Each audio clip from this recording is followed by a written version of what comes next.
வணக்கம். கடந்த காலத்த மாற்றுறது மூலியமா, எதிர்காலத்தில ஒரு நல்ல வாழ்க்கையை வாழலாம் அப்படிங்கிறது நிதர்சனமான உண்மை. இந்த கடந்த காலத்த எப்படி மாற்றலாம்? நம்ம டைம் டிராவல் பண்ணி நம்மளால கண்டிப்பா பண்ண முடியாது. ஆனா, நம்மளோட மைண்ட் செட்ட சேஞ்ச் பண்றது மூலியமா, நம்ம கடந்த கால கசப்பான அனுபவங்களையும், நம்ம தப்பான ஒரு முடிவுகளையும், மிக சரியான ஒரு முடிவா நம்மளால மாற்ற முடியும். ஏன் இந்த கடந்த காலத்த மொதல்ல மாத்தணும்னு தெரிஞ்சுக்கோங்க. ஒரு சின்ன உதாரணம் சொல்றேன்.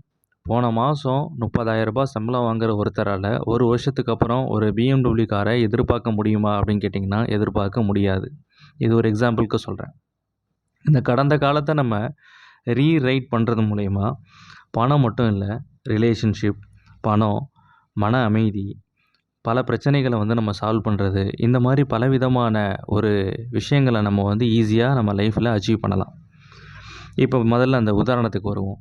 இதே அவரு ஒரு பிசினஸ்ல இருக்காருன்னு வச்சுக்கோங்க. ஆனா, அந்த பிசினஸ்ல இருக்கும்போது, அவரால நெனச்சா, ஒரு வருஷத்துல நான் என்னால BMW கார் வாங்கணும் அப்படின்னு அவர் நெனச்சிருந்தாரு அப்படின்னா, கண்டிப்பா அவரால வாங்க முடியும். ஏன் அப்படின்னா, இந்த பாஸ்ட்டுங்கிறது நம்மளோட பாஸ்ட் மட்டும் கிடையாது. நம்மள சுத்தி இருக்கிறவங்க பாஸ்ட்டு. நம்ம மைண்ட் செட் என்ன லெவல்ல இருக்குன்னு டிசைட் பண்றதே பார்த்தீங்கன்னா, இந்த பாஸ்ட் எக்ஸ்பீரியன்ஸ் தான். ஸோ, ஒரு மனுஷனுக்கு இந்த பாஸ்ட் எக்ஸ்பீரியன்ஸ்ல என்னென்ன விஷயங்கள்லாம் மைண்ட்ல ஸ்டோர் ஆகியிருக்கோ, இதுதான் நம்ம கெப்பாசிட்டி அப்படிங்கிற மாரி நம்மளோட மைண்ட் டிசைட் பண்ணி, அதுக்கேத்த மாரி தான் ப்ரோகிராமிங் பண்ணும். அதுக்கேத்த மாரி தான் ஒர்க் பண்ணும்.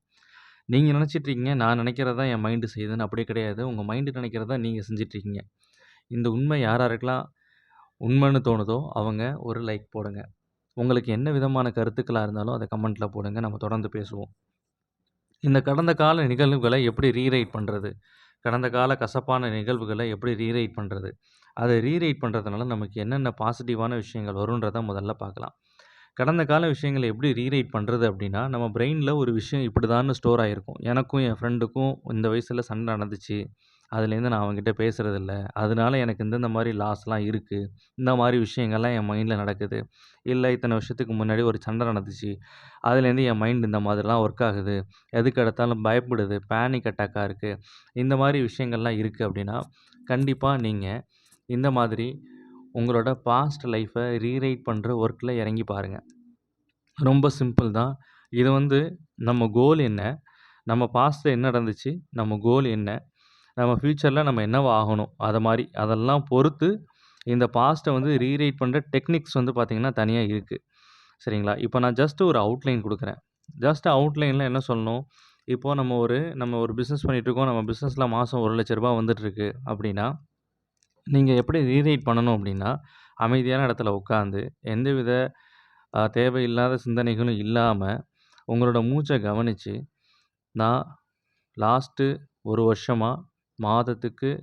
3,00,000 டர்ன் ஓவர் பண்ணிட்டுருந்தேன். அதுக்கு நன்றி. அத மாரி நீங்க சொல்ல ஆரம்பிச்சாலே போதும். நீங்க பாஸ்ட்ல நடந்ததா நம்பணும்.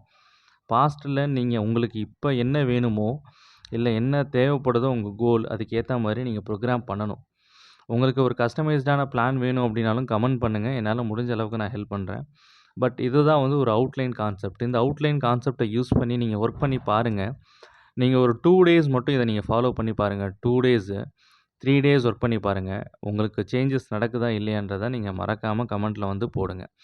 மேலும் இது போன்ற பதிவுகள் நெறைய எனக்கு பதிவிடணும் ஆசை. நேரமின்மை காரணமாக என்னால பதிவிட முடியல. உங்களோட ஆதரவும், உங்களோட சப்போர்ட்டும் இருந்துச்சு அப்புட்ன்னா, கண்டிப்பா நான் நெறைய விஷயங்கள ஷேர் பண்றதுக்கு ரெடி. நானும் கத்துக்கிற ஃபேஸ்ல தான் இருக்கேன். இருந்தாலும் நெறைய விஷயங்கள எனக்கு ஷேர் ஷேர் பண்ணணும்னு ஆசையா இருக்கு. ரொம்ப தேங்க்யூங்க. தேங்க்யூ.